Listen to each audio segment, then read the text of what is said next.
A very good morning, dear student. Today we'll talk about on program of Parents Teacher Association. Parent Parents Teacher Association programs. Parents teacher association के अंतर्गत क्या क्या programmes होते हैं उस पर हम चर्चा करेंगे, बात करेंगे। और इससे पहले जो हमने बात की थी कि पेरेंट्स टीचर एसोसिएशन के क्या क्या एम्स होते हैं वो हमने जानकारी ली। इसके एम्स में मैंने आपको बताया था कि जो चिल्ड्रंस का जो उनके जो बैकग्राउंड होता है या उनका जो फैमिली है या फिर उनका जो क्राइटेरिया उसको रेज करने के लिए हम पेरेंट्स टीचर एसोसिएशन का आयोजन करते हैं। उसके साथ ही गार्जियंस को समय समय पर विद्यार्थियों की जो समस्या आ रही है या स्कूल के अंदर उन्हें सम्मिलित इन कार्यक्रम में आयोजित इसलिए होना चाहिए ताकि वे एजुकेशनल जो डेवलपमेंट है उसको भी रेज कर सके, उसमें जो अपने सजेशन है वो दे सकें। तो पेरेंट्स टीचर एसोसिएशन प्रोग्राम जो होता है उसमें जो सबसे पहला प्रोग्राम है वो हमारा क्या प्रोग्राम होता है, मतलब क्या कार्य है। सबसे पहला होता है parents work.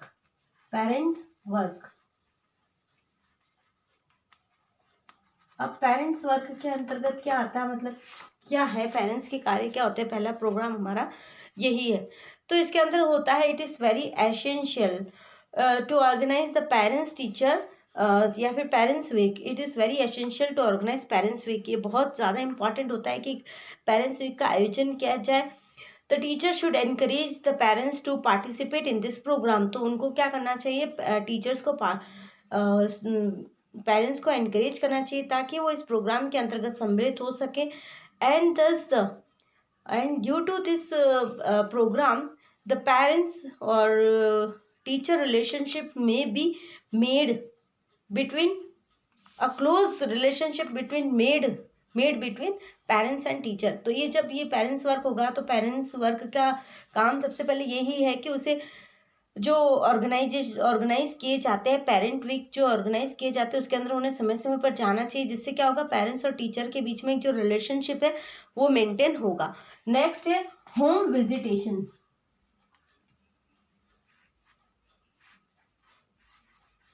Home visitation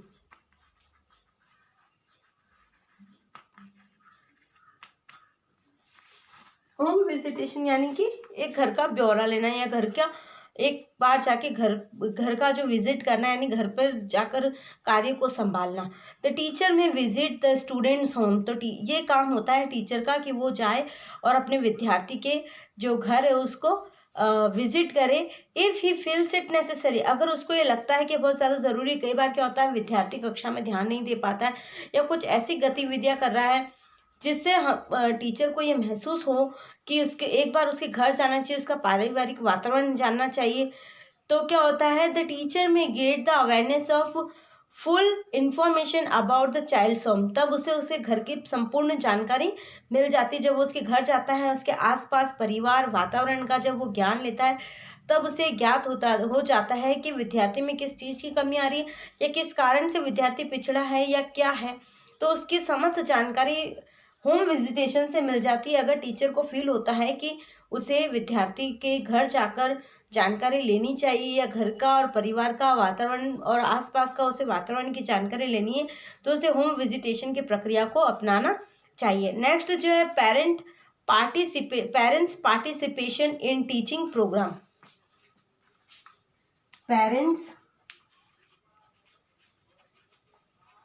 parents participation in teaching program।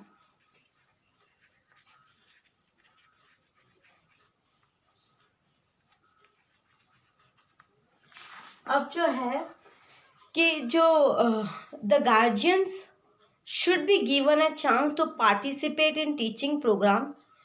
Thus, they should be given the membership of educational program advisory committee and their suggestion should be preferred। यानी कि जो पेरेंट्स का पार्टिसिपेशन होना चाहिए टीचिंग्स के अंदर, टीचिंग प्रोग्राम जो आयोजित किए जाते हैं या क्लास लगती है उसमें उनको अनुमति होनी चाहिए कि वे उसके अंदर आकर देख सके।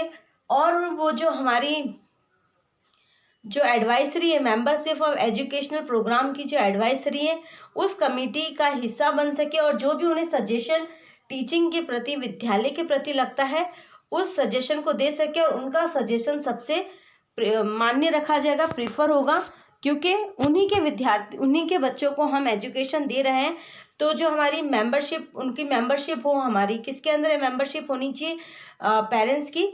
जो एजुकेशनल प्रोग्राम एडवाइजरी कमेटी है उसके अंदर पेरेंट्स की मेंबरशिप होनी चाहिए और उनका सजेशन को सर्वोत्तम रखना चाहिए, ताकि जो भी सजेशन हमें दिखे, हमें लगे कि पेरेंट्स द्वारा दिए गए उन सुझावों पर हमें प्रकाश डालना चाहिए, विचार करना चाहिए और जो भी सुझाव हो उन सुझावों पर अमल करना चाहिए।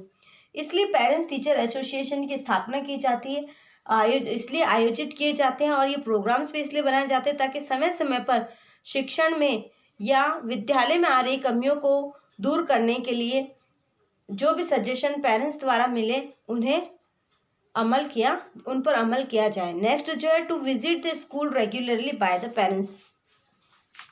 To visit the school regularly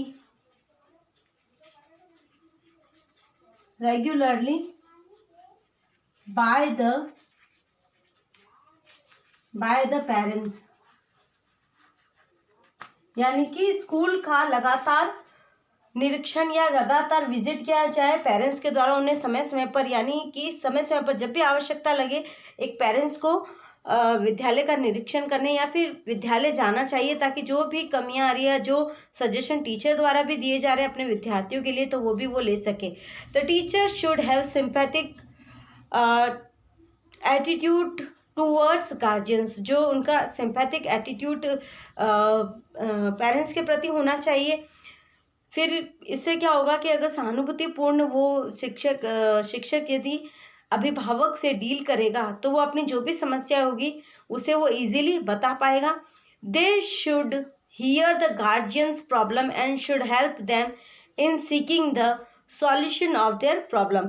अब उन्हें इतना सहानुभूति से, इतना धैर्य और पेशेंस के साथ में गार्जियंस की जो भी शिकायतें हैं या जो भी उनकी प्रॉब्लम्स हैं उनको सुनना चाहिए। साथ ही साथ सिर्फ सुनना ही नहीं, उसके साथ ही उन्हें उन समस्याओं को सुलझाने में भी एक अभिभावक की मदद करनी चाहिए। इन उद्देश्यों को देखते ही शिक्षक अभिभावक सम्मेलन आयोजित किए जाते हैं। यदि आपको इसमें कुछ समझ में नहीं आया तो आप मुझसे पूछ सकते हैं। Thank you.